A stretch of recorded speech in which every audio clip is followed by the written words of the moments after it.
বাংলার রাজনৈতিক মহলে ফের বিতর্ক উস্কে দিলেন বিজেপি নেতা সজল ঘোষ।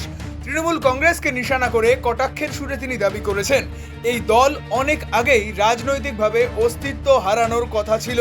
শুক্রবার 5ই জুন 2026-এ সন্ধেবেলায় একটি কর্মসূচিতে বক্তব্য রাখতে গিয়ে তৃণমূলকে নিয়ে তীব্র আক্রমণ শানান তিনি। তৃণমূল দলটা উঠে যাবে আমরা সবাই জানতাম। তৃণমূল দলটা ভোটের রেজাল্ট 4 তারিখে বেরোনোর পর আমি তো বলেছিলাম 4.5 তারিখে উঠে যাবে। সেটা যে 1 মাস 1 দিন গেছে, তার জন্য সবাই একবার উঠে দাঁড়িয়ে আমরা হাততালি দিই, একটা স্ট্যান্ডিং ওভেশন দেওয়া উচিত।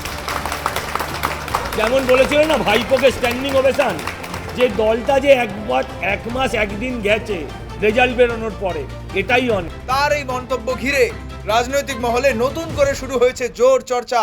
যদিও সজল ঘোষের এই মন্তব্যের পাল্টা প্রতিক্রিয়া এখনো আনুষ্ঠানিকভাবে দেয়নি তৃণমূল নেতৃত্ব, তবে রাজনৈতিক মহলের একাংশের মতে রাজ্যে ক্রমশ উত্তপ্ত হয়ে ওঠা রাজনৈতিক পরিস্থিতির মধ্যেই এই ধরনের বক্তব্য আগামী দিনে রাজনৈতিক তরজা আরো বাড়িয়ে দিতে পারে।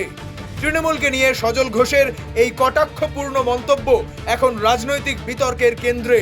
এই ইস্যুতে শাসক দলের প্রতিক্রিয়া কি হয় সেদিকেই নজর থাকবে রাজনৈতিক মহলের। ব্যুরো রিপোর্ট, আরোহী নিউজ বাংলা।